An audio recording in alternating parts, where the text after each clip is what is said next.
so all of us have an acknowledge that we all need to play a part in getting inflation down.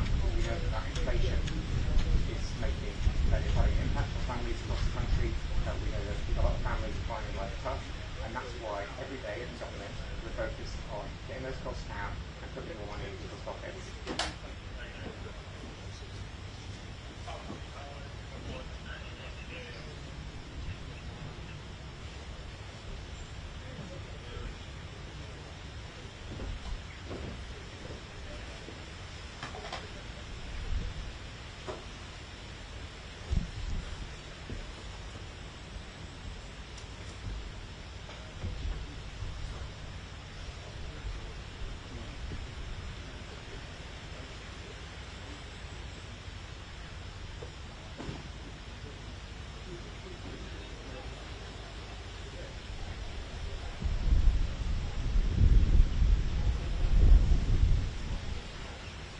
It's intensely frustrating, these last-minute attempts to frustrate the deportations from going ahead.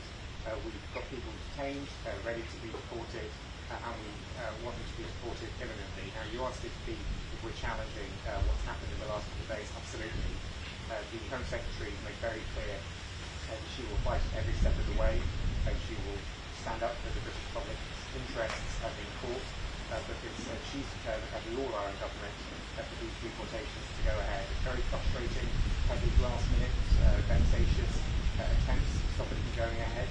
You can know from the Home Secretary, Shivana Mahmood, how determined she is, on behalf of all of us as government, to make sure that these deportations go ahead imminently. And that's why she's standing up for the British people and fighting this every step of the way.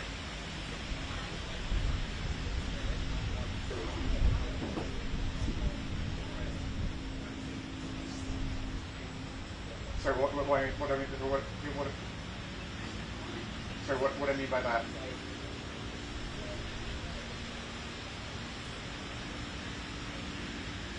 Yeah, so what I mean by that is people who've been detained pending them being deported, and so they're being detained. So we know there are people there who we want to get on those flights as quickly as possible. We want them to go ahead imminently. As I said, there's been this legal process in the last couple of days, which is intensely frustrating.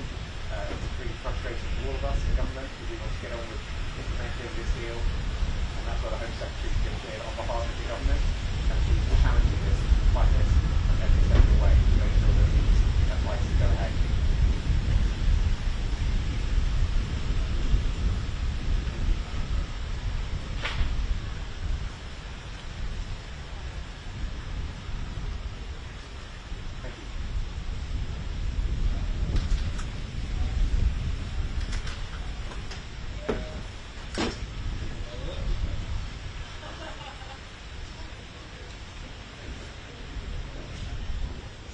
Thanks so much.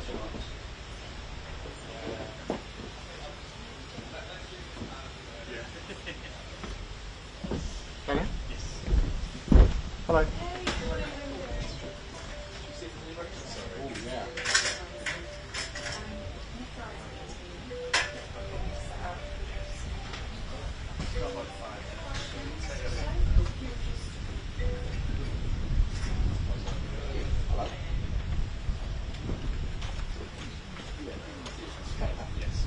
Vehicle back after that.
Yes, I can. Yeah.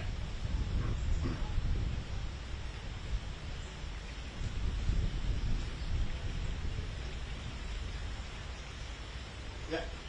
That's right. Yeah.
Hi, good morning, Nick. As you know, Lord Manchester was moved from his position on PMs or the evidence that he did last week. But the deal today, the investment announced today, £150 billion. This is a seriously big package of investment.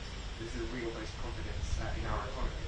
And it's a fantastic deal to announce, and it's a fantastic set of investments right across the country. Can I talk a bit about some of the investments that we're going to make? Well, as I said, he was removed from the position last week, and I don't know any further details beyond that.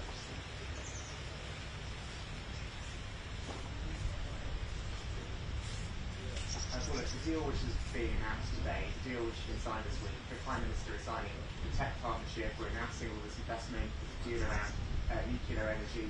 There's a huge number of aspects to the deal which is being announced today, the partnership between the US and the UK. But as I said, the issue with Lord Manchester was dealt with last week.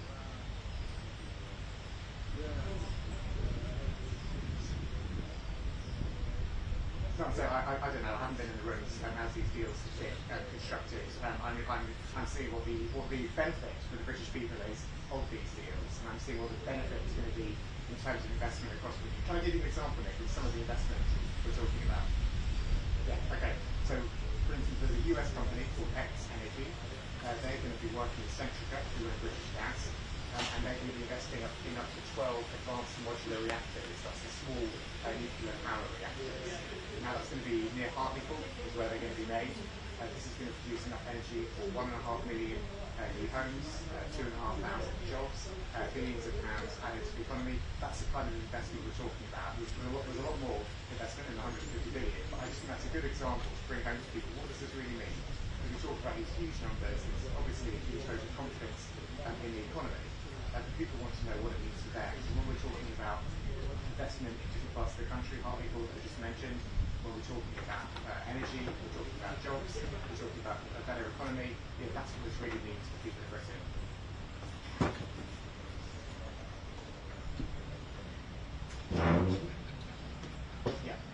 So look, some of this will happen almost immediately, and the rest will happen over the next 10 years. So this is obviously a really big chunk of money, a really big amount of investment, £150 billion.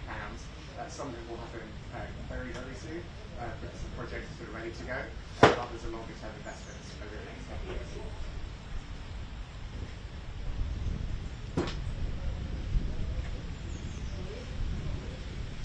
Well, what we've done as a government is make sure that we are fighting for the British national interest at every turn. And what the Prime Minister has done with President Trump is built on the long-lasting, special, strong relationship between our two countries to get a deal to make sure we're getting more investment from the US and into the UK. That is about championing the British national interest and getting the best deals for the British people. And it's for all of our benefits because we've got more jobs and investment here and it makes people better off.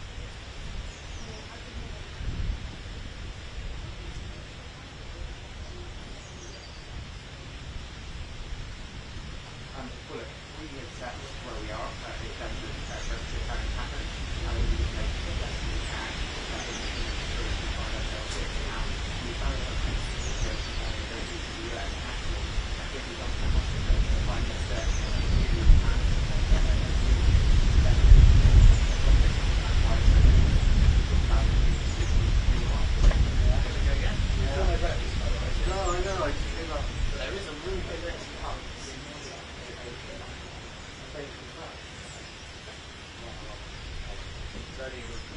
Yeah.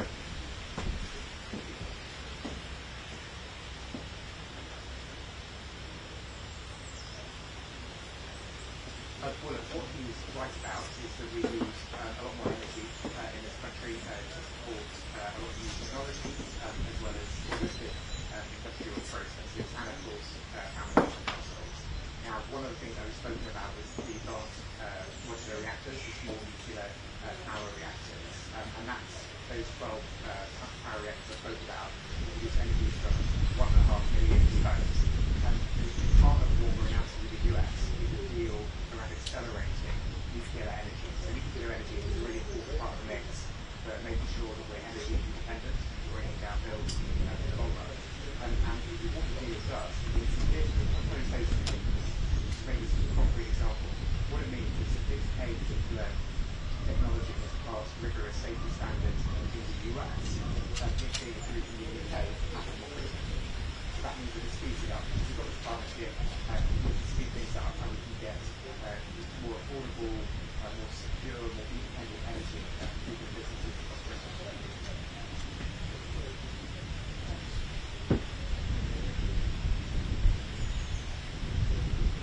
Well, our energy approach is focused on nuclear, wind energy, solar energy. We're not planning to increase our reliance on fossil fuels. Part of what we're doing is moving away. Hello, Breakfast. Yes, I can. Well, that's not our intention, but our plan is to move to renewable and independent energy sources.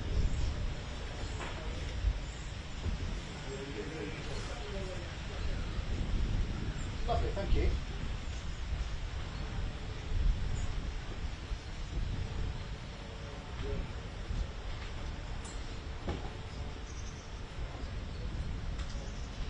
No, but I accept it's intensely frustrating, and there is no one more frustrated than us in government. Siobhan and the Home Secretary has expressed their frustration very clearly, and she said, look, we're not going to let these vexatious last-minute attempts to frustrate 3, our 4, deal away 5, 6, 7. Deportation to happen imminently. The Home Secretary is going to be fighting these challenges every step of the way, standing up for the British public in court, because we want this deal to go ahead. We want these deportations to happen imminently.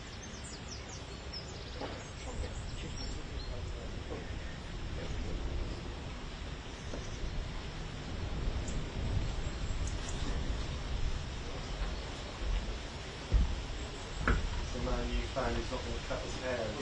Yeah, I've seen him on what is until they've won 3 games in a row. 5 games. That's literally that's a 3-man in my time.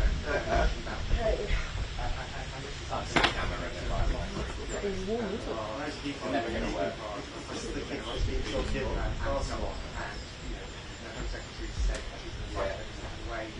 I'm a Liverpool. Liverpool? Yeah. You're so jealous. Including last night. How about you? They're on the up. I'm quite Disney. Yes.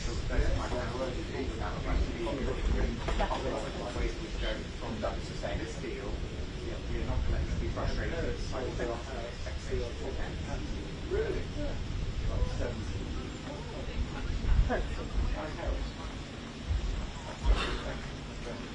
Do you think I should put the microphone literally straight on? Oh, of course, you're not. So this is not being used at all. Just hold them. No.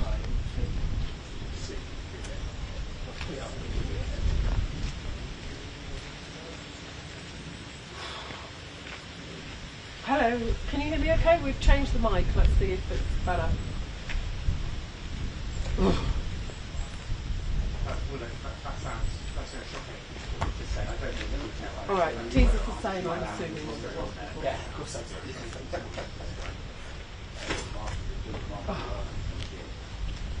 Yeah, I mean,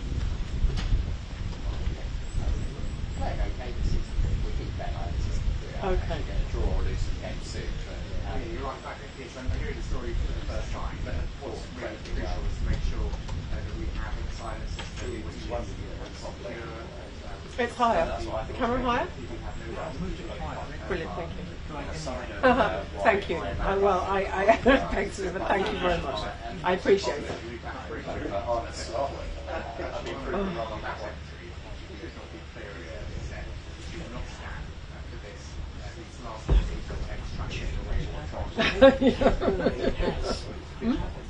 Yeah, well, they lost in the league. Have from certain angles. Sorry.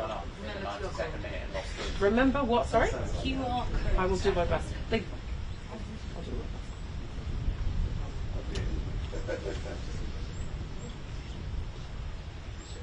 So I actually think it's Yeah, they look it rubbish. hasn't been happening under this government. My understanding They is look rubbish against Arsenal on previous Saturday as government, well, Boris. but they introduced the relationship with this organisation, and it's not something this government has been involved with. That's my understanding of that.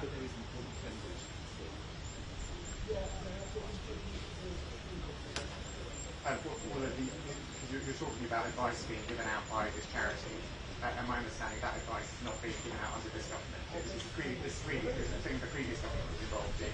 I think they, I don't know if it's something they're trying to be back on, but they might also be called maybe the government. Maybe they weren't aware of it. Maybe they were not much delivering.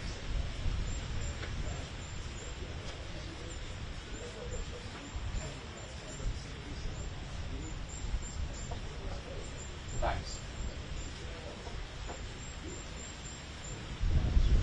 We all keep the triple lock. Triple lock is in our fully safe to the Parliament.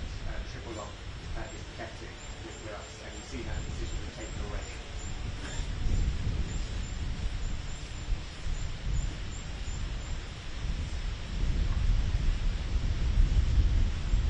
Great, thank you. Cheers, thanks a lot. Cheers, thank you. From pomp to politics, the Donald Trump has been put in the best possible mood by that incredible greeting from the royal family. Will it help to get us a better deal, perhaps on steel?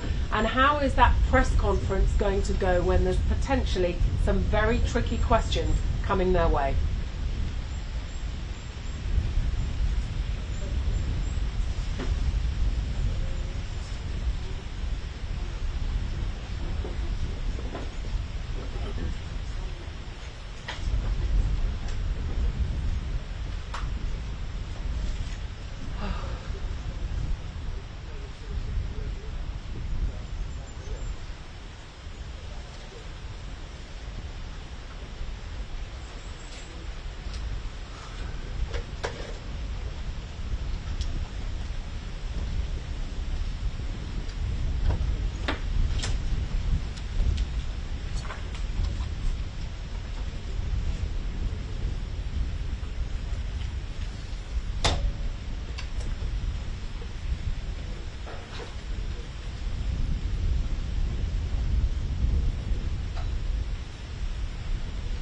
So Keir Starmer will welcome President Trump here to Chequers as yesterday's royal bonanza gives way to talks on trade and foreign policy.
Average Premier League footballers. Oh yeah, I see, yeah.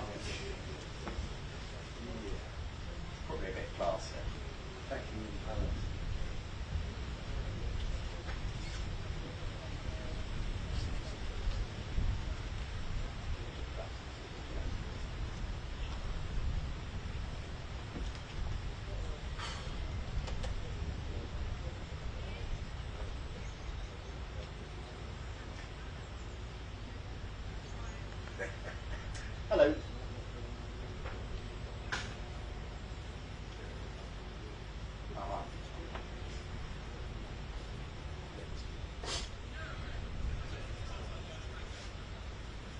Yeah. Sounds great. Thanks. The sort is in the second answer, right? Yeah. Thanks. That works.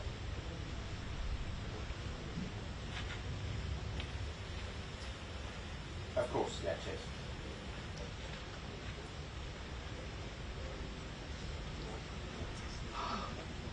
God.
Good morning. Yes, we are all hovering here, tons of media, because the US President will arrive at Chequers, the Prime Minister's country home, later this morning. Of course, he had the most incredible time, didn't he, at Windsor?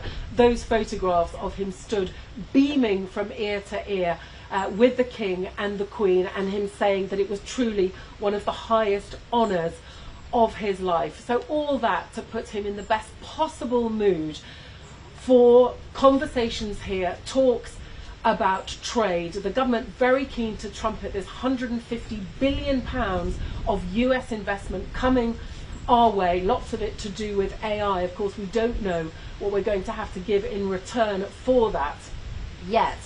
Also, of course, the thorny issue of steel and aluminium tariffs. We expected those to have gone by now. It was announced months ago. They're still at 25%. They seem to be stuck there, but Donald Trump did say but just before he got on the plane the other day, I'm into helping them. So they will be hoping. Number 10 have just told me there are still negotiations ongoing about those. Also, they'll be talking about Ukraine and Gaza. They would like, the government would like much more movement from Donald Trump on those. And then, of course, there will be the press conference, and I think that really is the moment of peril for the Prime Minister. He's had a very, very rocky couple of weeks. He will want it to go well, but Donald Trump, let's face it, loves the cameras, loves to freewheel. You do not know what he's going to say. And there's a couple of things that I think could prove very tricky. Free speech is one of them. MAGA seems to be very concerned about free speech in this country. That could be tricky. And also, of course, the E word. Jeffrey Epstein. Only last week, the Prime Minister was forced to sack our US Ambassador Peter Mandelson over his links to Epstein. There's also awkward questions for Trump that he does not want to answer. I think it's a dead cert that will be raised, so that could be very difficult this afternoon. We will have a snap analysis of the state visit on our GB News newsletter. To get that, just scan the QR code on screen or go to gbnews.com/news-newsletter. As you say, a 25-year-old Eritrean man has managed to block his removal at least for 14 days so that he can provide evidence that he is, as he claims, a victim of modern-day slavery. A little earlier on this programme, we asked James Murray, who is the Chief Secretary to the Treasury, about this.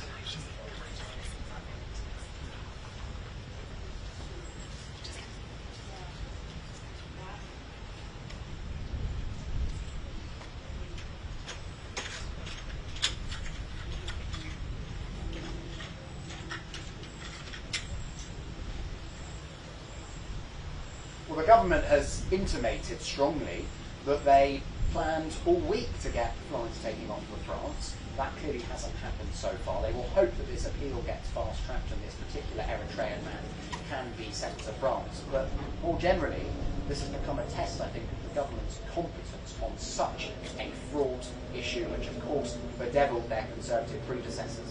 And are those flights going to take off this week? Well, the government still says so. It's Thursday.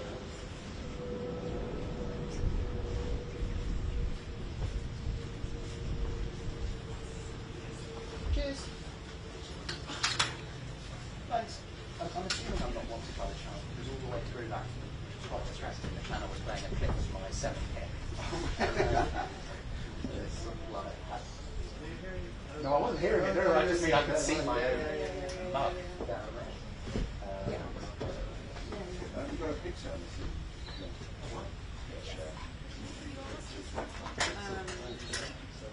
Thanks very much. Yeah.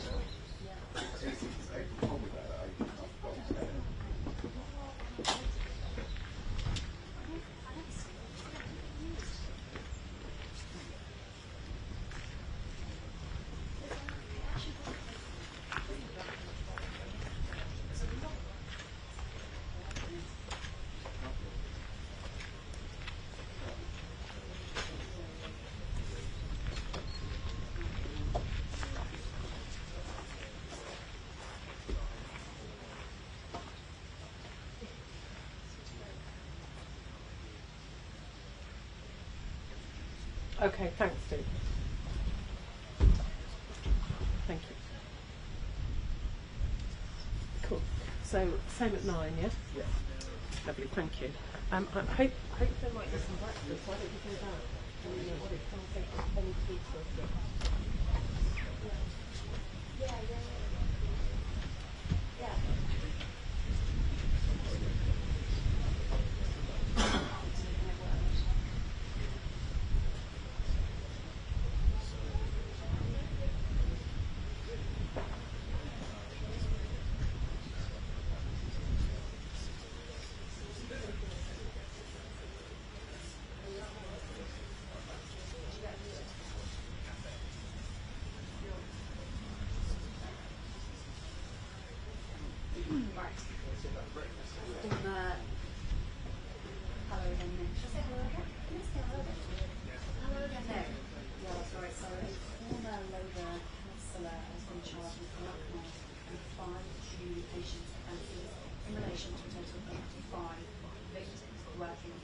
politics in connection to the Westminster Underground. Oliver Stedman, he's the former councillor I was just talking about. He's 28, he's been charged with 1 count of blackmail in relation to alleged unwarranted demands for the telephone numbers of up to 12 individuals, and he faces 4 other communications offence charges. Communications offence charges in relation to 4 other victims relating to the sending of alleged unsolicited indecent images. So today's charges yesterday.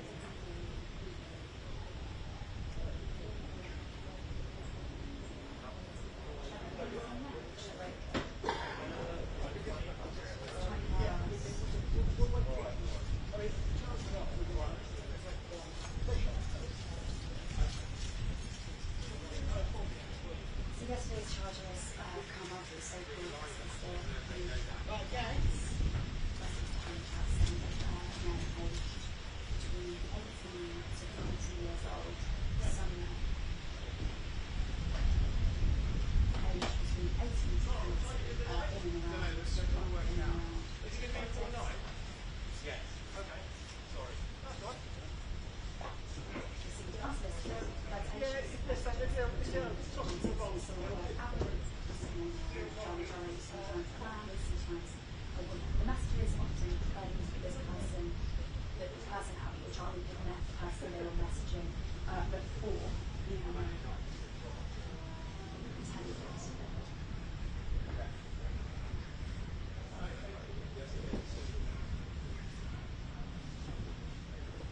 In some cases, after the person began.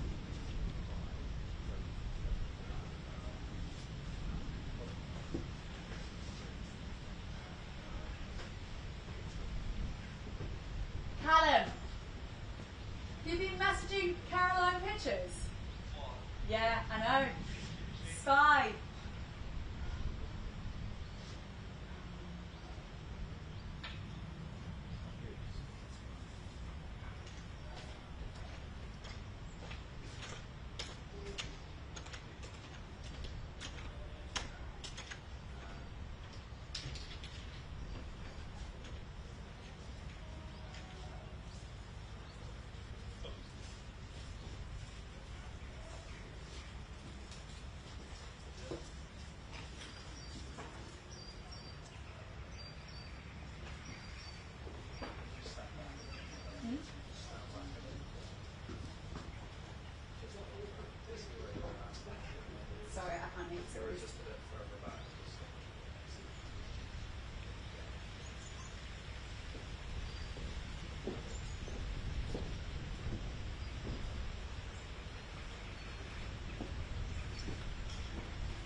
know, it's so nice. Does my hair look less insane? I am. It's so hot. It's so windy. But does it look like it's sort of flying all over the place again? Yes.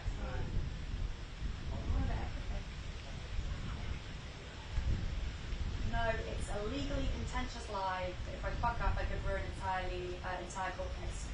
So, doing it straight. No pressure. Thanks.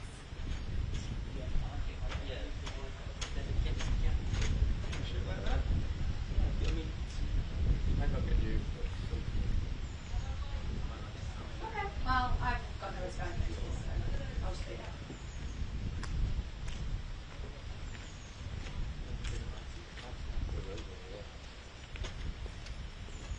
I haven't spotted any of my colleagues yet, though. Robert Peston is going to us. I'm sure he'll be able to sell you last more.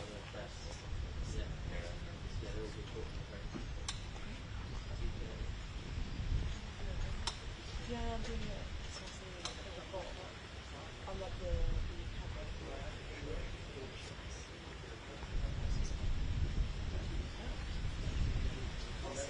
Should we film my social media afterwards? I don't know what to say. Do you enjoy working with me? Yeah, no, I just want to be like, let's work that. It's like supposed to be behind the scenes checkers, but obviously I don't think it's really. Yeah, yeah.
type if you want.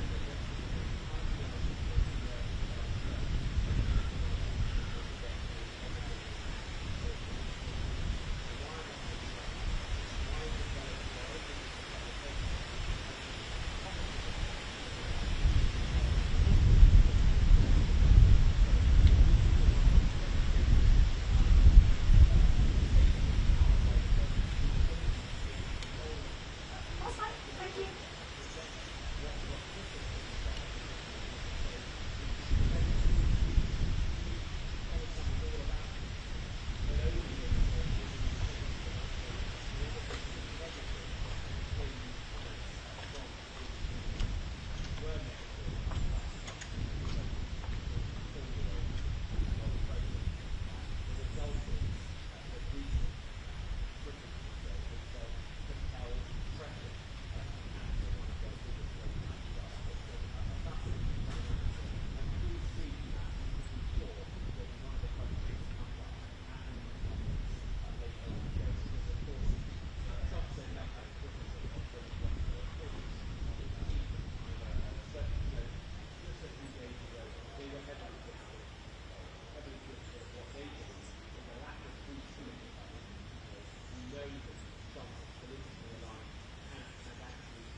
Morning again, Nick. That's right. So a former Labour councillor, as you say, has been charged with blackmail and communications offence in relation to a total of 5 victims working within politics in connection to the Westminster honey trap case. So the former Labour councillor's name is Oliver Steadman.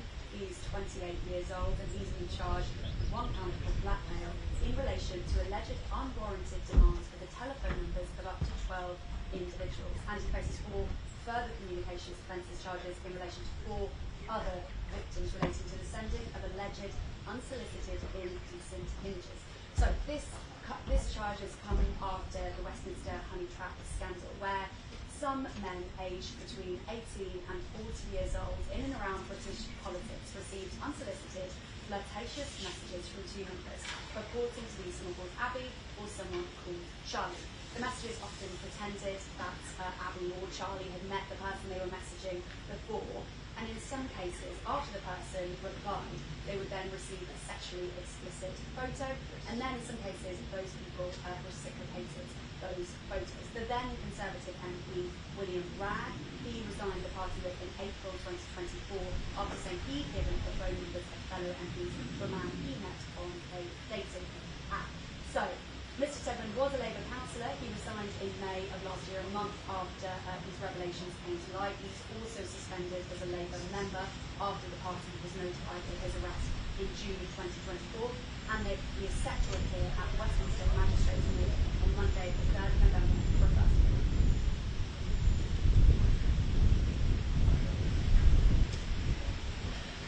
Yes, Nick, that is correct. Yes, last year. Very good moment, Nick.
look him back over there straight away.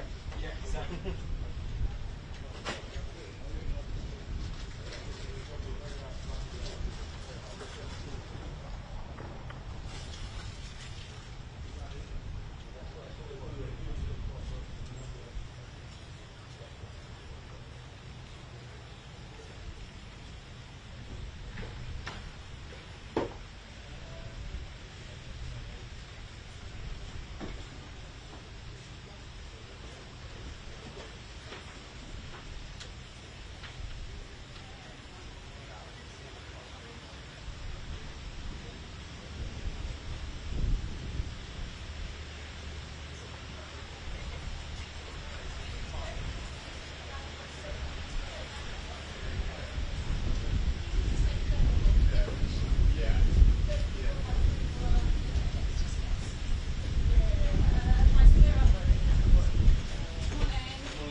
Look.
And that is, the beast isn't actually there, it's just like, you know, support vehicles.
Gary, but obviously we didn't come in, I did over. Right. Which one are you doing? Yeah. So yeah, I've just one down there. Camera's right, the lighting is here. You've got anything at the table. So yeah, we normally black that'd be fine. It takes a lot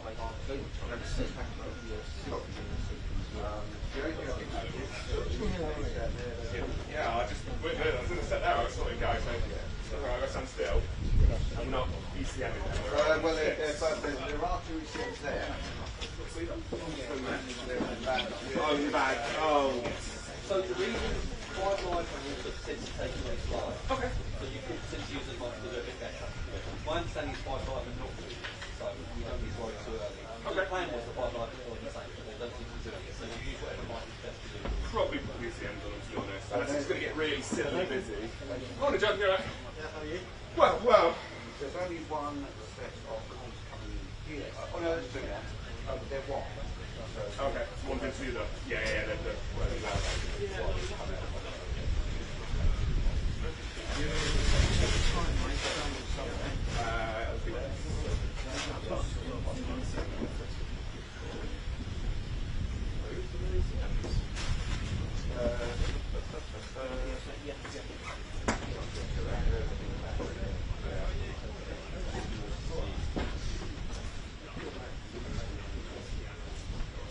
headset to ECMs then. To the bag. Yeah.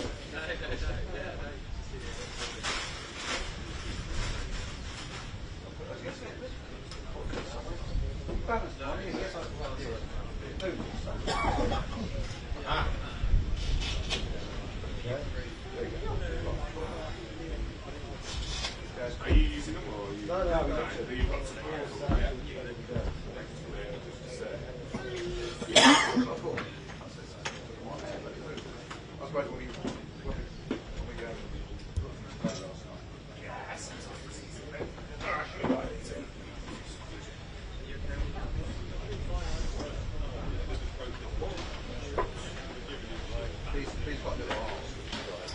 Yeah, that seems fine.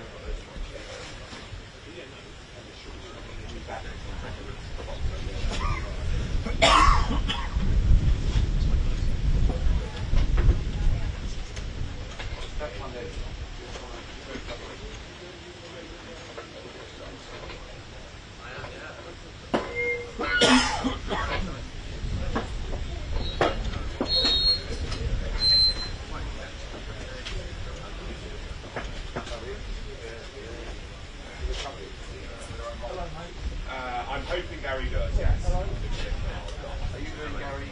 Yes.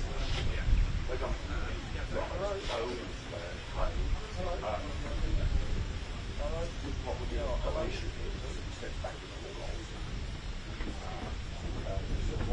And if I stand on those pelly cases like here, so he knows if he goes back, it's exactly the same. Good idea.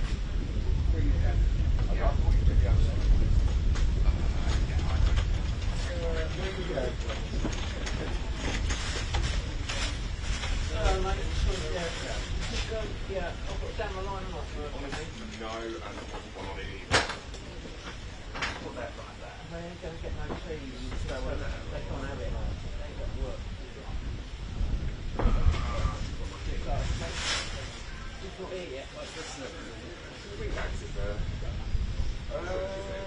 You can put it off the radio mic to put off the radio perhaps. I think it's the same. We've got this. Yeah, no, because that needs to go over the bigger fluffy so it won't. That might make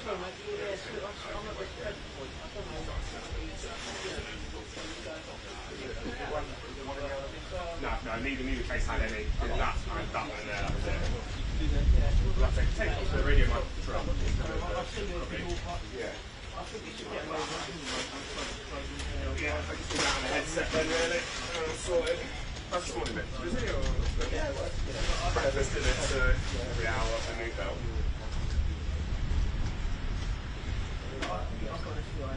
Yeah, no, it's class on what we're doing. Usually you're not Thank you, Chris. And I don't think you're going to get a signal. Yeah, go here's it. Tell you what, let's grab that one. Yeah, there's two mics over here. Both. Take one off there.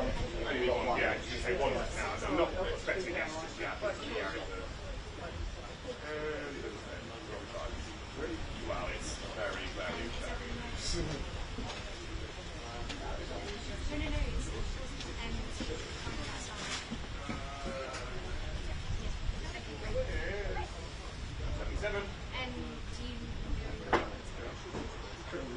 yeah, it's a loose enough. Alright, I'll just have it facing out. There's a tiny bit of gap in support around it. Perhaps you'll get might show them. I'll risk it, I'll just point it It up. will be mean that people get nervous about it.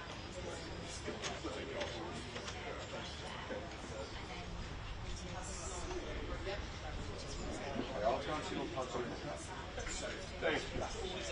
It's not out of track.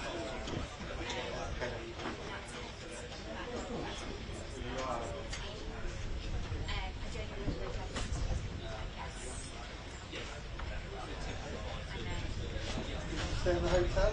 No, I drove from home this morning.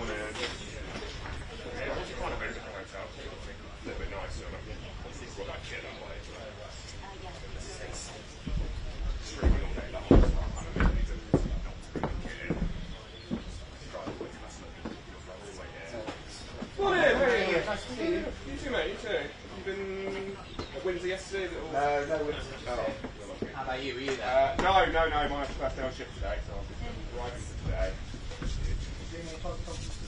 No, I'm missing them. I'm doing nights. I'm missing all my weekends taking nights at the moment, so... Maybe I did one or two. I did all 3 last year, so by the last one it was a lot. It was almost overkill for me. Yeah.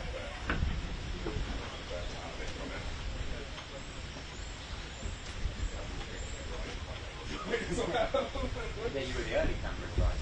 Yeah, I was. So very nice. Oh, you didn't tell me at the time. You've got a year's amnesty now. Well, that is close access, isn't it? Oh, you've got the table. That's a good idea. Look at that. It worked. Oh my god. I've seen aerial photographs of from that side, the orange room. Sorry, okay, sorry.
Just there. Sorry. Come over, sorry. Which year is right? Just to let you know. Yeah. So we're quite close. Yeah. We might be a bit loud, so just make sure that you can hear properly Okay, and all right, of yeah. that, okay? No, yeah. We talk to the minister, please.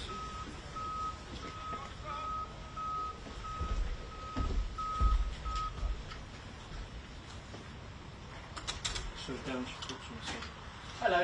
Yeah, very well, thanks. Hi, yeah, I can hear you, yeah.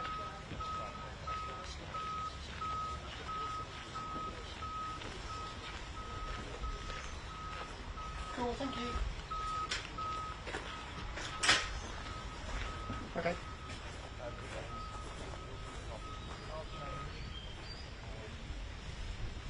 Sure. Great, thank you.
Yeah. Oh, yes. Yes. Just noticed there's a whole second building down there. That's what I mean, like a sort of wing. Yeah, it's like kind of orangery or something. Yeah. Yes, I can hear you.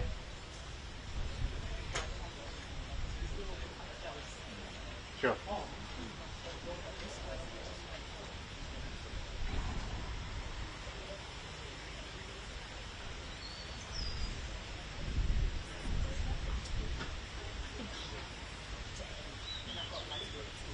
Great, thanks.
So Keir Starmer will welcome President Trump here to Chequers as the royal bonanza is followed by serious talks on trade and foreign policy.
Good morning.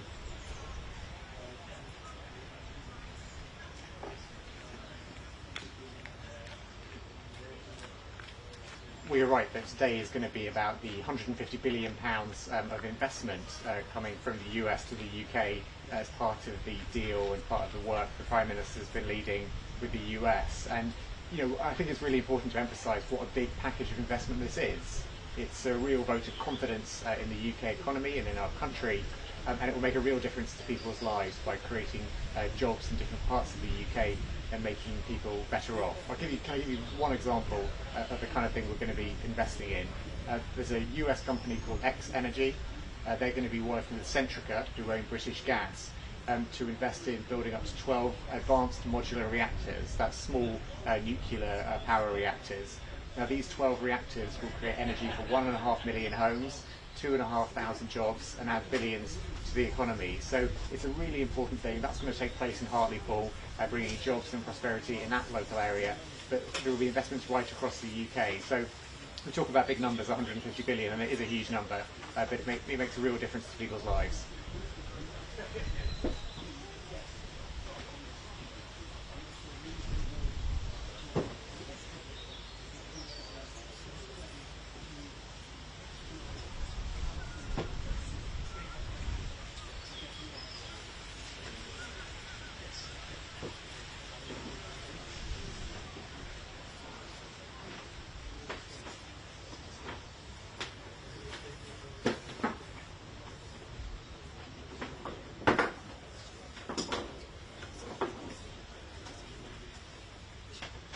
Well, look, I hope that the press conference will focus on the investment in the UK, which has been delivered as part of this state visit, because there's so many Well, look, it's up to journalists to work out what they want to ask at the press conference later, but there's so much to talk about when it comes to the deal that we've done with the US. It's not just the headline £150 billion and all the different ways in which that's going to be invested. There's also a nuclear deal to make sure we can build nuclear power quicker. There's a tech deal, which means that we can use things like AI and quantum computing more efficiently to have medical breakthroughs, to help tackle cancer and create new drugs. There's so much people can ask about. It's up to journalists what they ask about later, but there's a lot to talk about in terms of what we've achieved with the US this week.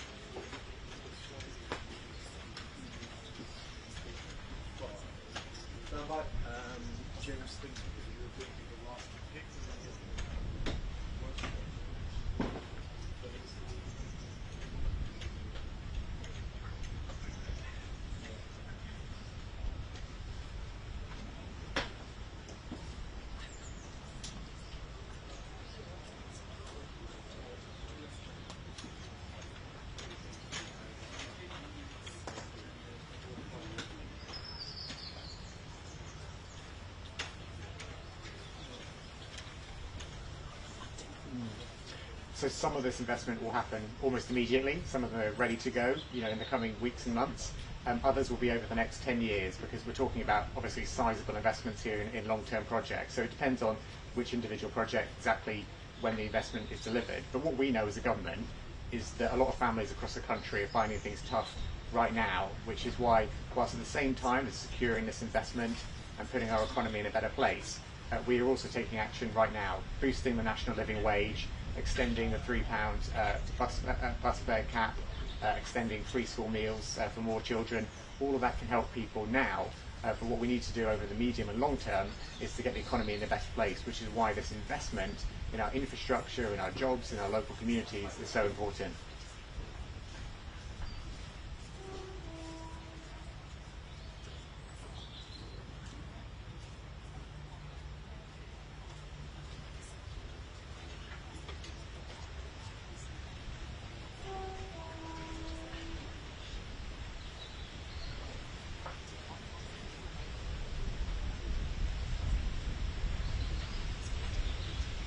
Well, look, it's intensely frustrating, Exactly right, and I know that the Home Secretary has expressed quite how frustrated she is at this, and we all are as government ministers frustrated by this last-minute attempt to thwart what we were trying to do to stop people being deported. We are determined for the deportations to begin imminently. The Home Secretary has explained how she will be standing up for the British public's interest in court and fighting this every step of the way, because we want these deportations to go ahead imminently, and that's what she will be pushing for to make sure that happens. But also on foreign policy, where perhaps there will be a bit more tension, certainly on Ukraine, but also on the Middle East, where the UK is likely to recognise a Palestinian state in the next few days. That is something Donald Trump does not think the UK should do. Did he say so at the press conference? Well, it just kind of there's been a huge amount of work over the last year when the former Home Secretary was in her position, whether that's getting the Borders Bill, getting that introduced in Parliament and beginning to take that through and get that into law, whether that's closing hotels for asylum seekers, whether that's negotiating deals with the French and so on. We've now got Shabana Mahmood as the Home Secretary, and as you can see, she is saying, as a result of what's happened the last few days, she won't stand for it. She's intensely frustrated by it, and she's going to do everything she can to fight it every step of the way. Deal with France for the first time being able to send at least some people who've arrived in school back to France. And this week there was meant to be a kind of regular drumbeat of people being removed to France on flights. Well, that hasn't happened so far. The government is appealing the High Court's decision to give at least 14 days for an Eritrean who was meant to have been sent to France yesterday to prove that he's a victim of modern slavery. And a little earlier on the programme we asked a Cabinet Minister, James Murray, about that.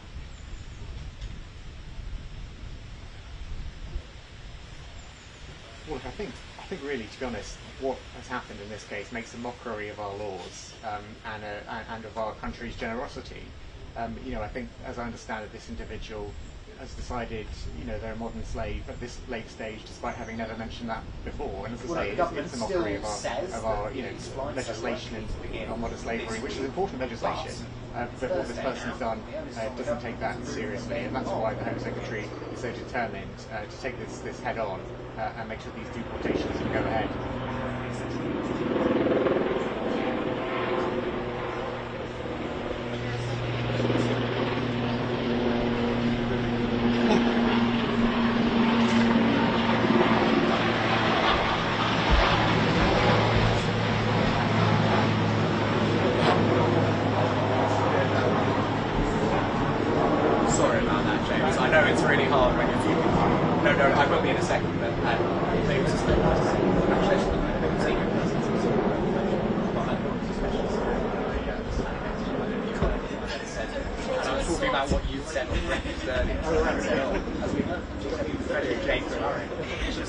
Yes, I have. Thank you. Thank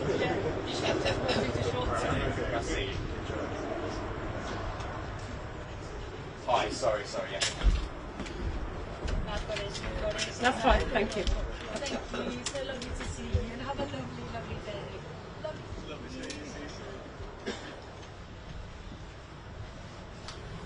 Thank you.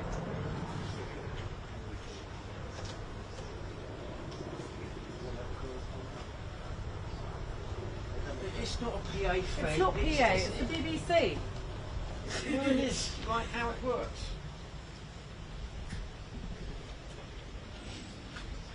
No, we're. I tried to speak a bit more quietly while James was doing it. We're just, But you know how it works. jammed together. Sorry.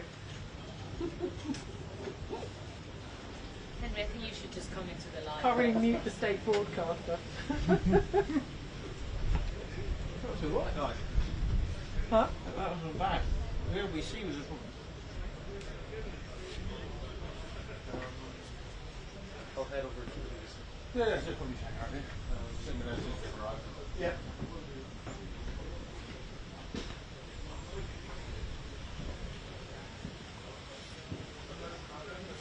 Well, the government incredibly happy with this £150 billion investment by US companies coming our way over the next few years. A lot of that in artificial intelligence. Of course, what we don't know is what we are going to have to give in return. But the government say that this is a big win. It's a record-breaking sum of money. But look, the whole purpose of this state visit, the pomp, the pageantry yesterday, is to put Donald Trump into the best possible mood, the best frame of mind to give us a deal, basically, a better deal than we have already. Now, we've already got a better deal than everybody else. The government will be happy to say that over and over again. But of course, the tariffs that Trump is so fond of have made life much harder for us, and particularly in regards to steel. Now, other countries are paying 50%, we're only paying 25%, but we were told that that was going to go down to 0 4 months ago, and it still hasn't happened. Now, Number 10 have told me this morning that those negotiations are still ongoing, and the Prime Minister will meet the President. He will arrive by helicopter, and there will be trade meetings also with investors, and the Chancellor will be here too.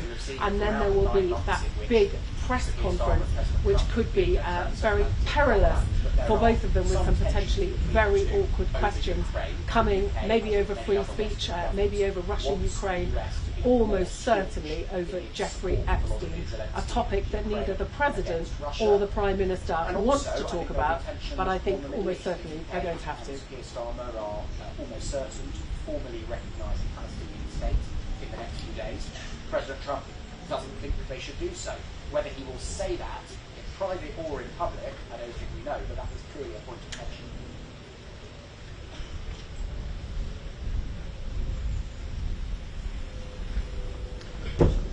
If they're going to tell... Yes, definitely, on the part of Downing Street. I mean, you know, they've seen Donald Trump over the past decade in the same way that we have, so the big man not to be concerned. They will hope that President Trump, as he certainly was yesterday, will be on sort of dignified and restrained form. But who knows? And there are areas of sensitivity. Obviously, the tensions between the two leaders, as I mentioned, on policy areas there. There's also, of course, the matter of Jeffrey Epstein.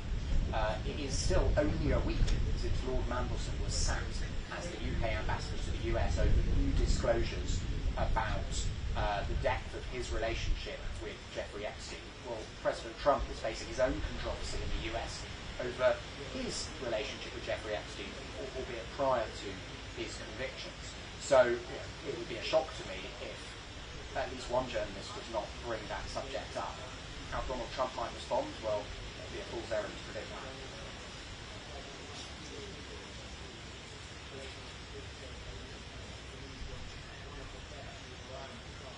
Cheers.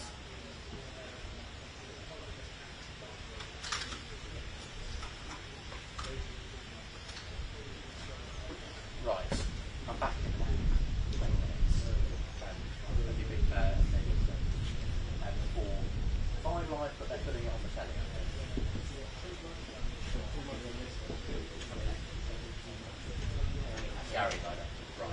leave my earpiece stuff on the thing?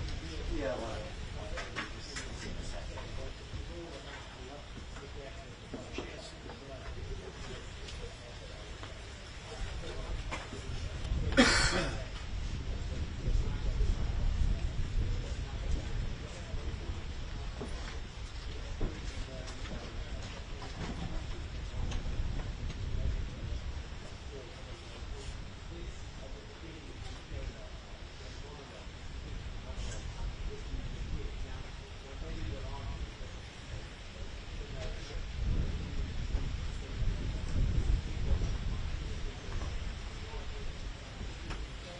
Hey, Ruth.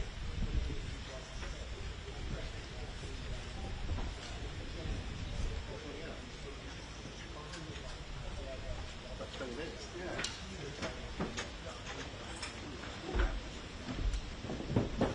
Sorry.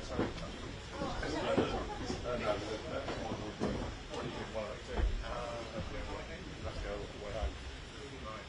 So, just back up, around to go there, and then back.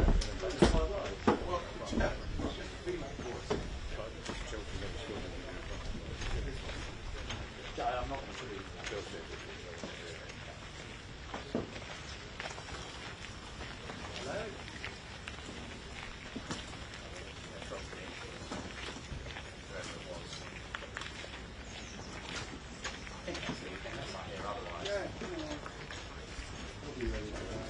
No worries. Thanks for telling me. But yeah, I'll see you in 10 minutes. None too shabby, Henry. Henry, before you go back, what time are you staying until then? I'm staying till the end of the press. Right. So, because we were just figuring, are you going to do it for about 1,800 rand? Oh, don't worry, I'm all good. Okay. Alright. So I'm going at 5:30.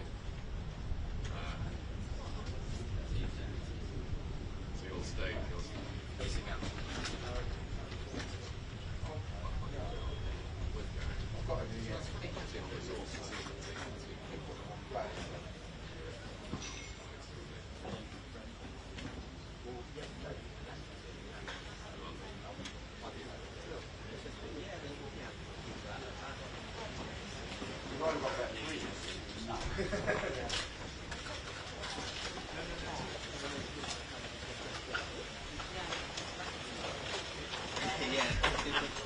So we got the cut price operation, which is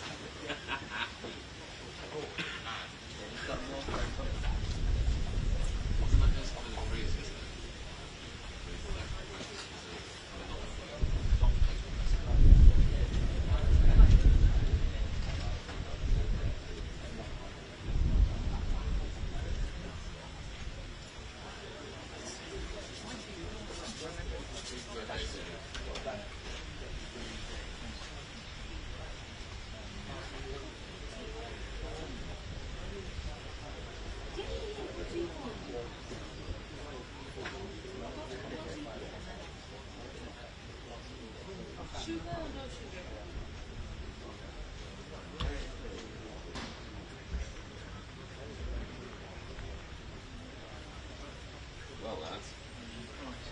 I think that's a vanity photo. Well, first of all, let me get all your names together. BBC gang. We'll get in there, Danny.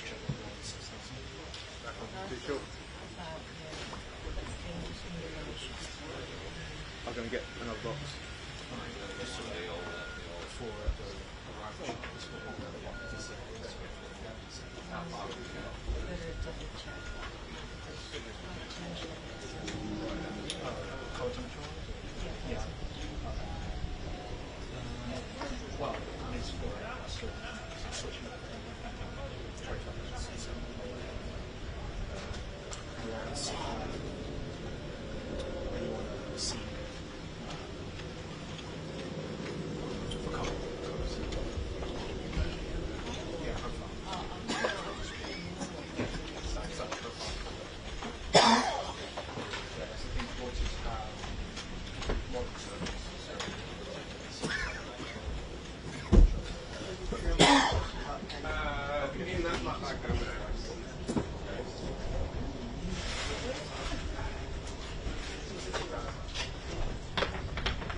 I'll get you. Well, I might get told off for walking over there, mate. So, what's up?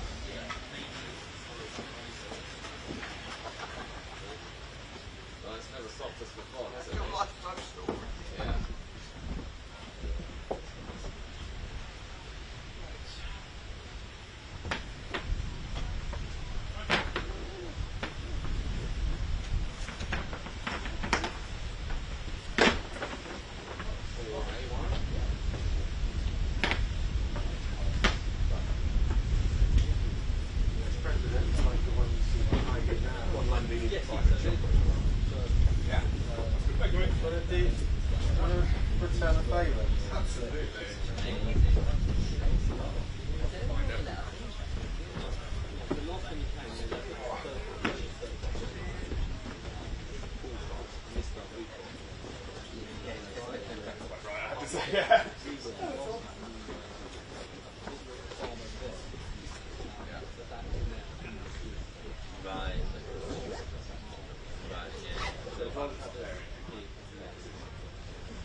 Correspondent reporting down.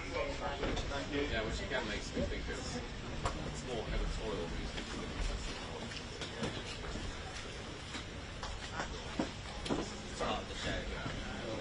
Good. Try it. I don't know. It's big enough. I think it's a bit. I just think kind of 4-6 really is manually dialed it into the 56 and it's a lot better. Try it. Try it. Manually dial it. 4-9 still. Right, rude. Yeah. So I wound mine up now. Yeah, so probably that's probably about right with this about 56 here. Yeah. Alright, I might just turn it fine up there. Technically working fine.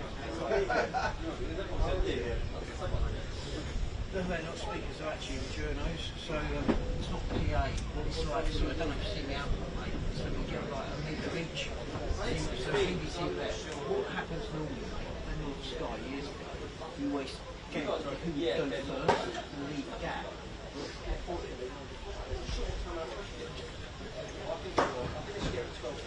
The longer you're at 12:30, that's cool. But they're not. Yeah, well, that's the. It doesn't. It can't. Yeah, well, that's what I mean. I think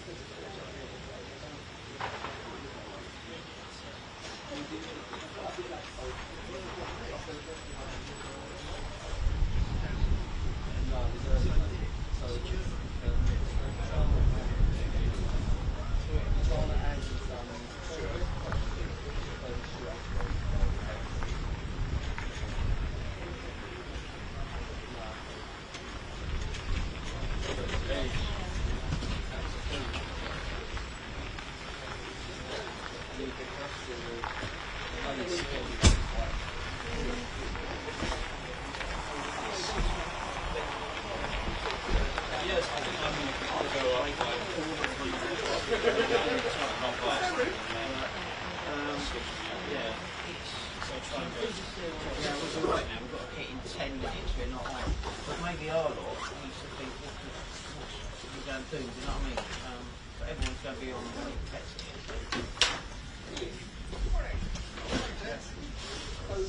Yeah, I have still on at the moment, but yeah. It's a bit underexposed for us. Get exactly the same. I need to turn this one up. You No, sorry, mate. there yesterday as well? Yeah, it's going on. How was that? Sure, yeah, no.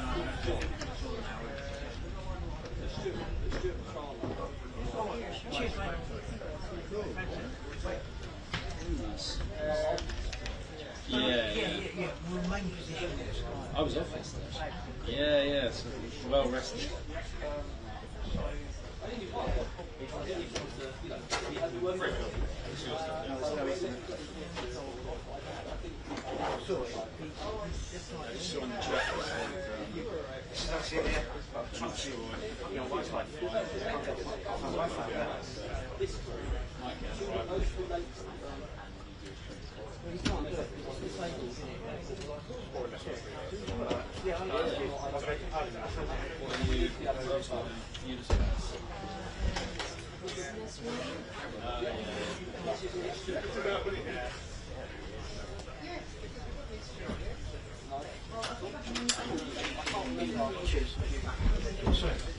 Yeah, just on this.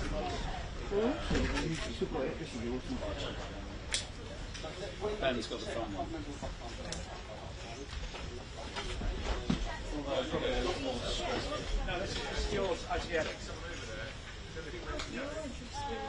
I just think, yeah, we changed. It's not like smart dress. Like that means suit. John might be here. I don't know dress. No, they might be here for one. Glad I brought the coat. Thank you. They don't get any. At least you get here at 12:30.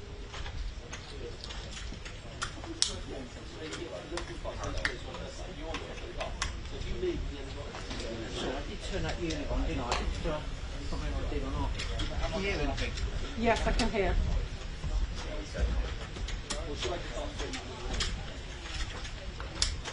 Yeah. I'm here at Chequers, which is behind me, where I'm doing Prime Minister's Day, so I will post that up. No. I think that was what I said to stand out. I have. Daryl, thank you. I'm at Chequers, which is right behind me. I'll talk to the Prime Minister's Day about some of the really important issues that came out of the meeting with the US. I'll post those when I have them.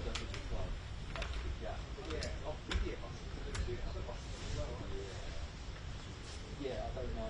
I'm up here at Chequers. I'm here at Chequers for the visit to the US President Donald Yes, Trump. thank where you. I'll talk to the Prime Minister later about some of the issues that they discussed in that building. I have, thank you, yes.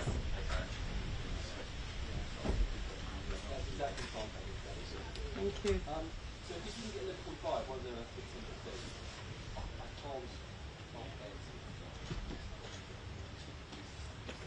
Thank you.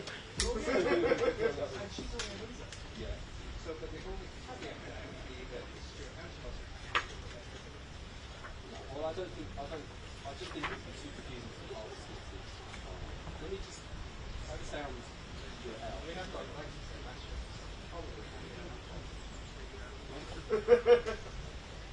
Well, the reality is, I just need 2 camera positions at one point. No, we both asked after it.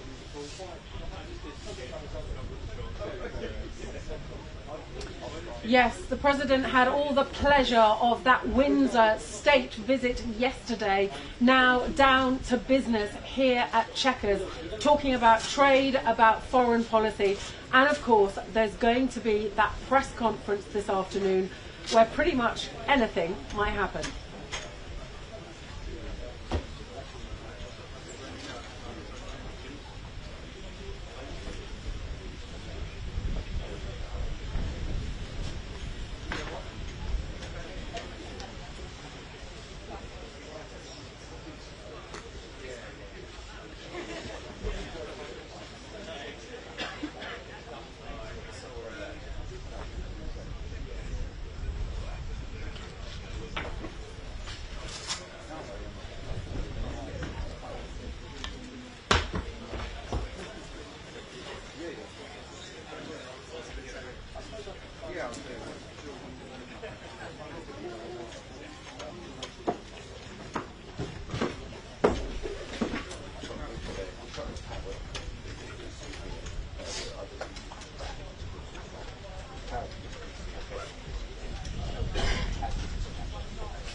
Rebecca, Yes. you don't have a Bloomberg sub, have you? No, I can get it probably on my computer. Because they're basically saying that Trump is. It sounds like they'd be happy to have Karen Pierce back, which begs the question: why on earth did Starmer get rid of Karen Pierce in the first place? I can check it for. I mean, I can say. It's saying that Trump is phoning them, which I can't say because I haven't seen it. But the noises from Washington are indicating, being reported. Hold it for this head, and when we check it, we can say the next. Well, we'll see. Also QR. I'll try. Depends if they're going rap in my ear. I'll try. I didn't say it. But, you know, they need to put the QR code up if I'm going to say it and they don't put it up, then, you know, it's a total waste of time.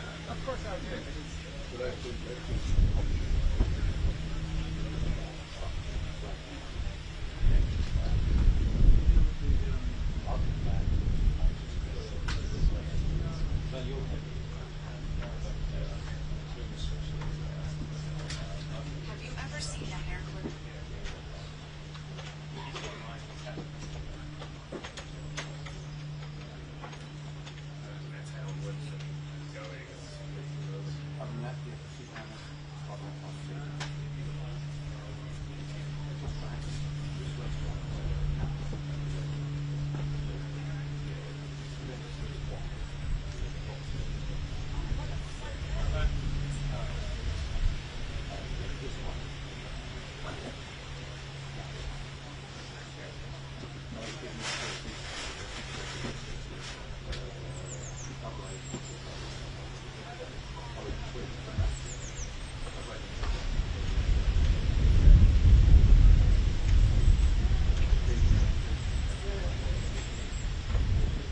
Okay, thank you. No, that's the style. It won't.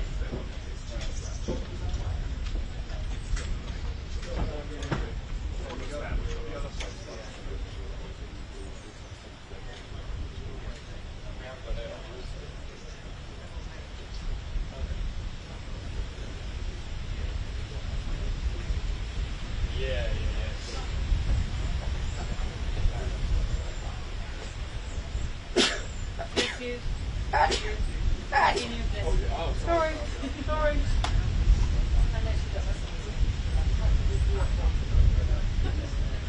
We spent too much time on it. No, I'm just saying.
Thank you.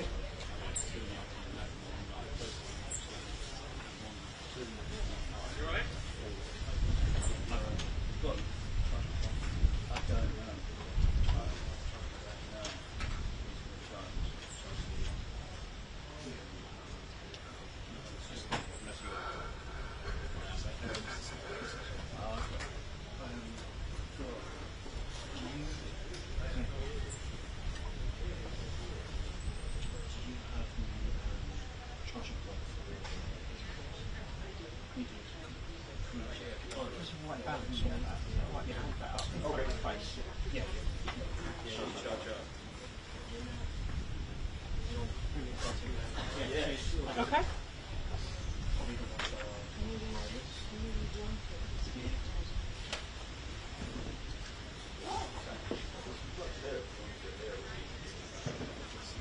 Yeah, of course.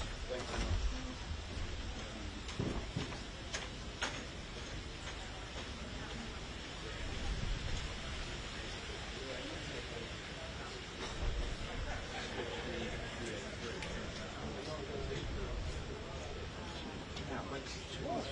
Sorry? They should have took you first, because now you're going to clash with BBC.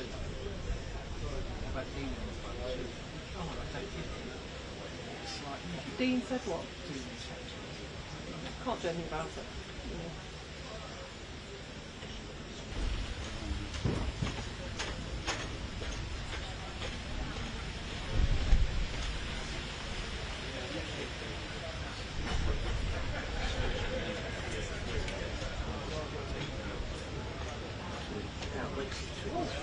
Sorry? they should have took you first, because now you're going to clash with BBC.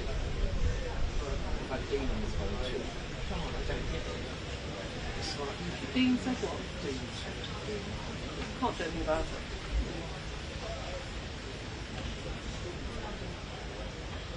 That's all right. Hi, Nikki. I said that's about yes.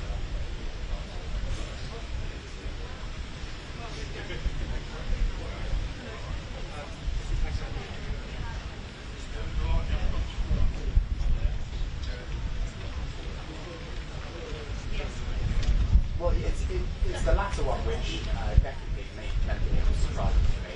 I don't know. That's the answer, I'm afraid. On the seating plan, by the way, he was sitting next to the Prime Minister's Chief of Staff, with increasing focus on controversy within the Labour Party for his political judgment and the way that things are going with the Prime Minister. Anyway, I don't know. It's the straightforward and honest answer to your initial question.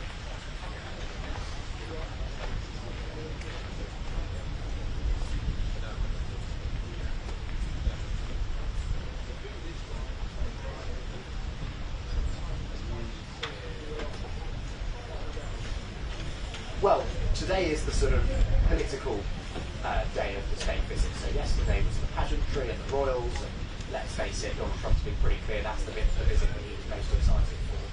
Today is the more substantive element of things. So if you think of the state visit overall as the UK trying to solidify its warm relationship with the US, I think today is Keir Starmer trying to solidify his warm relationship with President Trump. No, you absolutely can't. And for all the incredible planning, and I think everyone is agreed that yesterday really couldn't have gone any better, apart from maybe the weather. This afternoon's press conference, I think, is definitely going to be a moment of peril. But let me just run through briefly what we're expecting before that. So, the President will arrive later this morning on Marine Force One, the helicopter. The Prime Minister and his wife came over last night following that state banquet. The Prime Minister will then show the President the Sir Winston Churchill archives, which are kept here at Chequers in Buckinghamshire.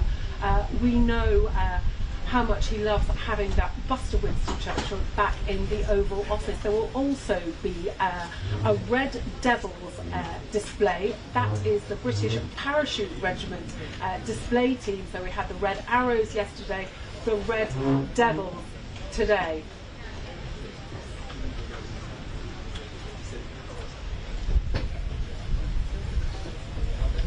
Coming back to me or not? Maybe.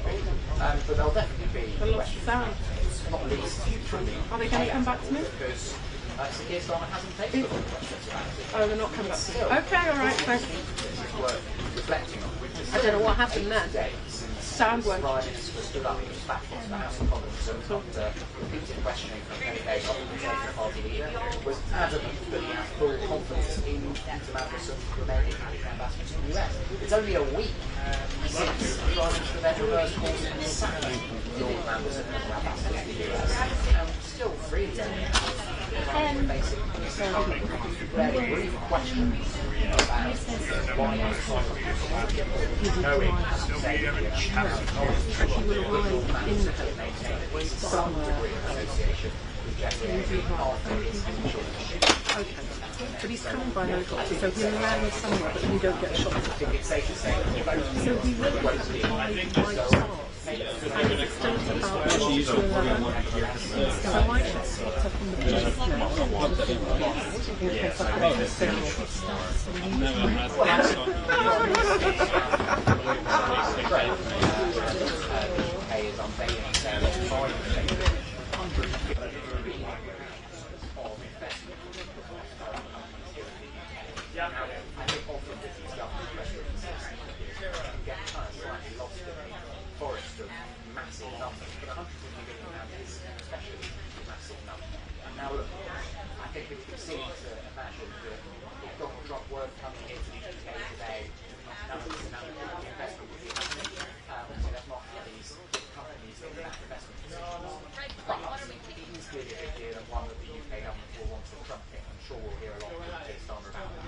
The other thing that will come up, both in the meetings and then in the press conference, is foreign policy, which is where the UK and the US aren't necessarily aligned.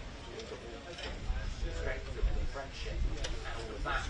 And on Ukraine is familiar to us now, but Keir Starmer and various Western leaders would have liked Donald Trump to be much more staunch in his support for Zelensky for Ukraine in general. And then when it comes to the Middle East, in the next few days, the UK is going to formally recognise State of Palestine. President Trump does not believe the UK should do that. So will that difference of opinion erupt on the public view? And then others down here. So they're interspersed.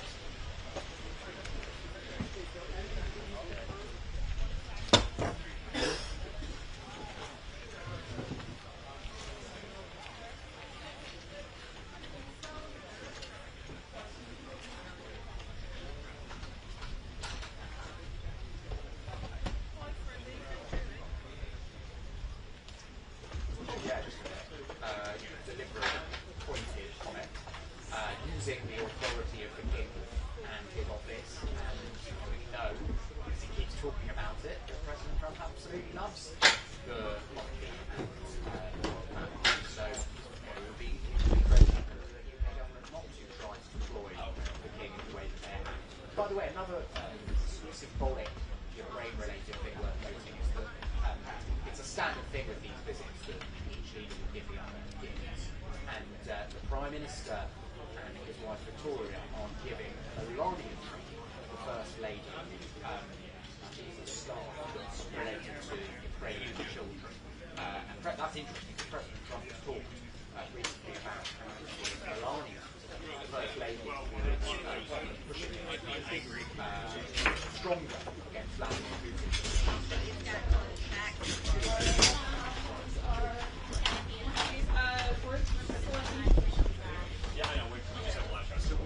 No, I haven't. It's very unusual.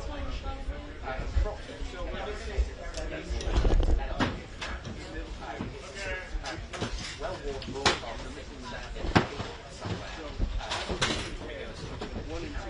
I guess this is very unusual for us to be right now getting the truth on. Example will brief President Trump in just a short while. It's lovely. It's really nice. It's quite so hard.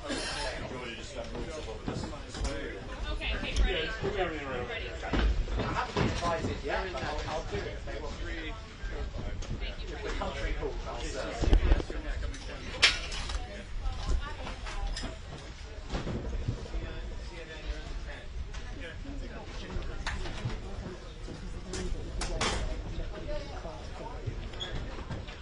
Cheers,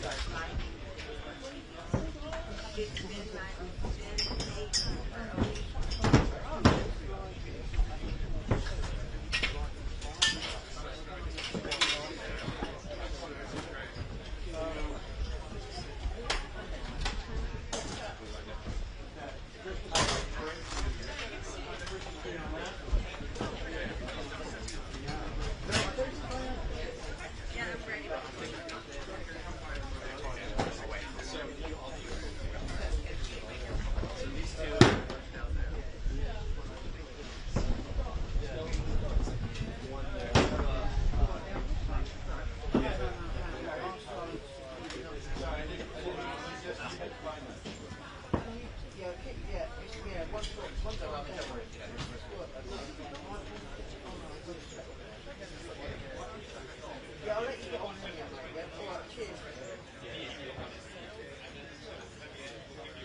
They always cover that when they need to uncover it.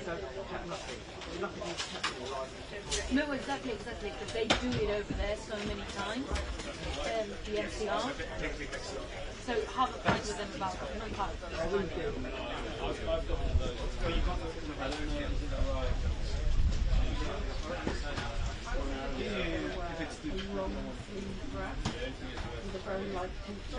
But you saw 18 degrees. Came down to there, and then I thought 18 degrees actually quite good. I didn't actually agree because I've always indicated like I don't think so.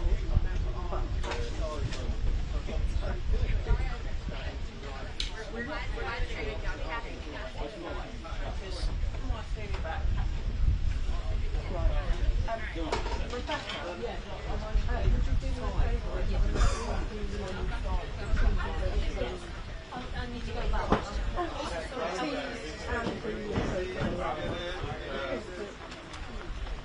Oh yeah, I see it. Thank you very much. It's a helpful. Thank you.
Very quickly test it for you.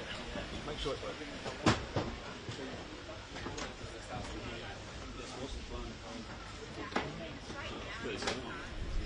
One's that side, one's this side. Yeah. There's one there and one here.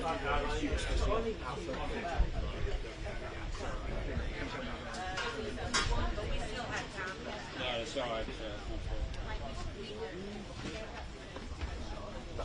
Yes, we're waiting for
Sorry.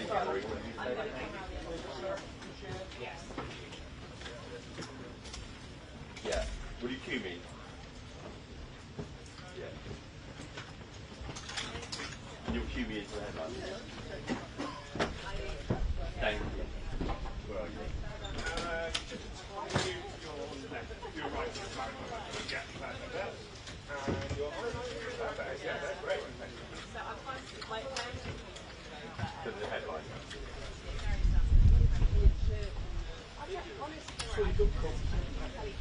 Sorry? No, let's hang on a bit of volume on the audio. 1, 2, 3, 4, 5, 5, 4, 3, 2, 1.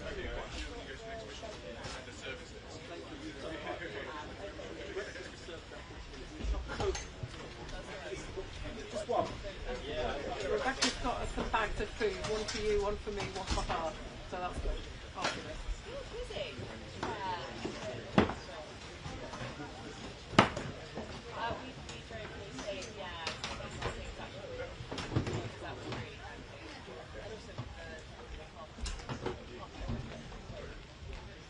And I'm Gary O'Donoghue at Chequers, where the Prime Minister will welcome the President shortly for the passing moments of this historic visit. More on BBC News during the day.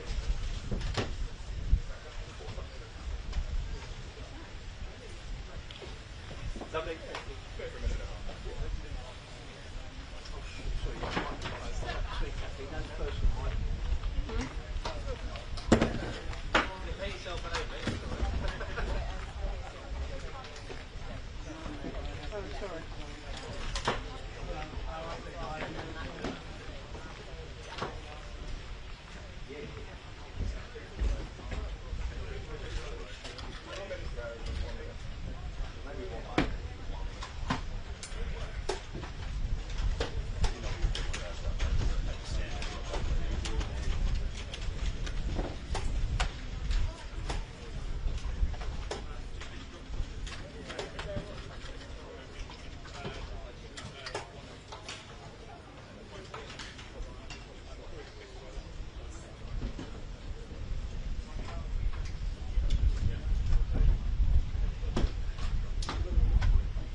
Hi, James.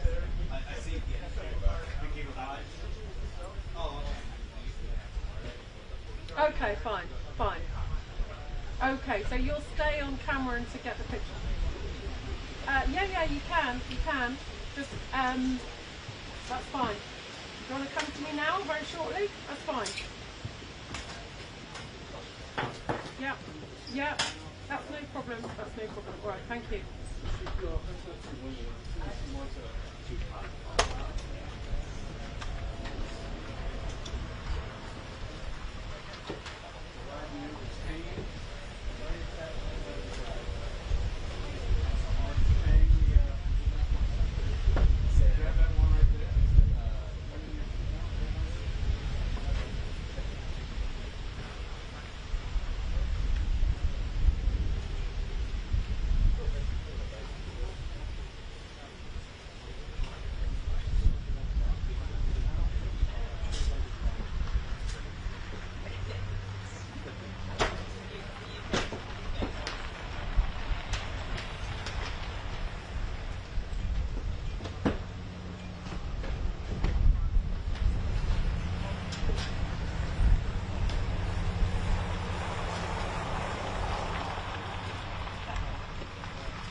yes, the Donald Trump had all the pleasure yesterday of the pomp, the pageantry, Windsor Castle, the royal family, and today it's business, it's politics. The sense of anticipation here is quite incredible. I got here at 5 o'clock in the pitch dark.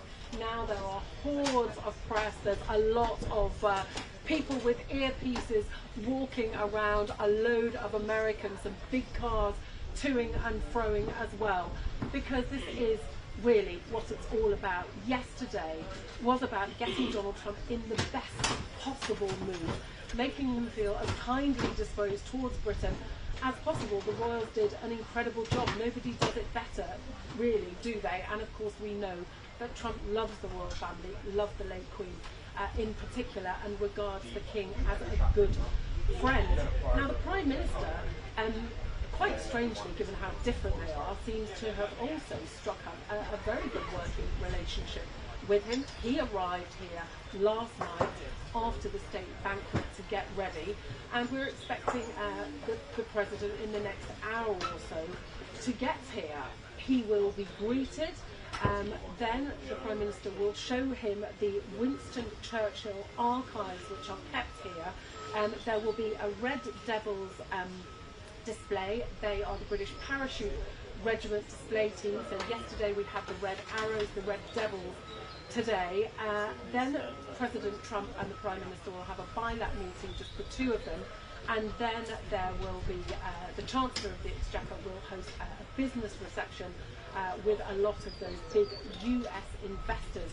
Of course, the government very keen to trumpet this £150 billion of inward investment from the United States into Britain over the next few years, which the government says are going to bring 7,500 high-quality jobs across the country. And of course, trade.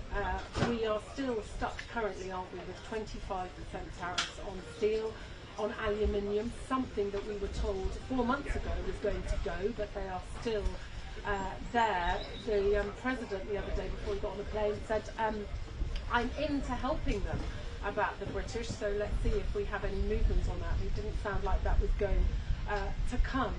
Also, of course, Ukraine will be under discussion. The government would dearly love for Donald Trump to make good on some of the occasional threats he makes towards Putin and actually do something to punish him. Also, Gaza, a very difficult situation, and we know that the government is likely to recognise Palestine in the coming days, something that will not go down well with the US. But the press conference, I think, could be exceedingly awkward this afternoon. Back in 2019, when it was Theresa May was here, it was quite embarrassing. Donald Trump freewheels. You never know what he's going to say. He loves the television. He loves the cameras. He backed Boris Johnson for the next PM. He said that Sadiq Khan was a stone cold loser. And I think the situation now even more awkward because we've got a Prime Minister down on his luck, fighting battles within his own party, all these scandals, and of course top of the list of things that journalists are bound to want to mention is Jeffrey Epstein, the E word, the word that the royal family doesn't want to mention, Donald Trump doesn't want to have mentioned, the Prime Minister doesn't want to have mentioned either, because only last week he ended up sacking the US ambassador Peter Mandelson over his links to Jeffrey Epstein. So I think the press conference, I think there'll be a lot of anxiety about just how that is going to go.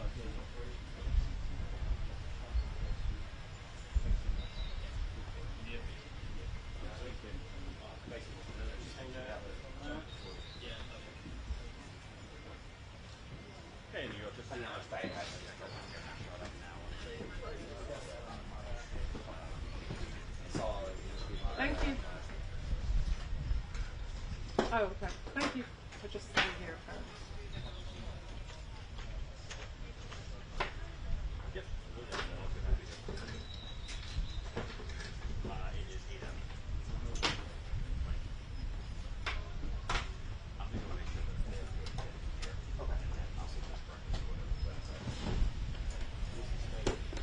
We do. This is not purely business today. There's going to be a bit of entertainment as well, with some parachutists appearing from the skies to bring some glitz to the occasion. But there's going to be some serious business as well. There's going to be a lunch, a meeting with business leaders, some key business leaders, talking about that investment that you mentioned there, talking about the trade opportunities, with eye-watering amounts of money that the government here is talking about coming this way in terms of investment. And then, of course, they will also discuss it. Yeah.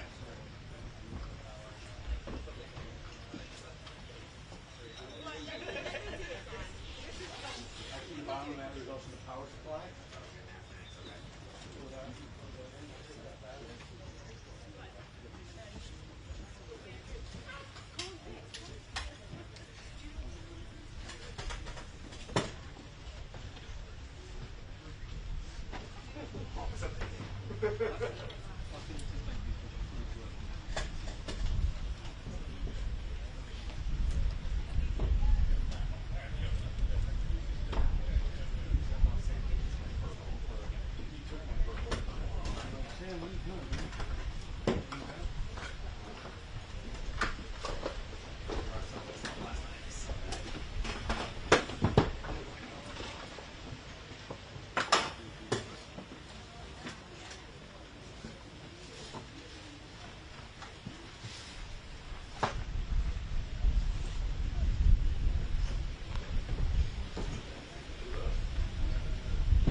I thought he was flying and then just being... Are we absolutely certain that he's being driven?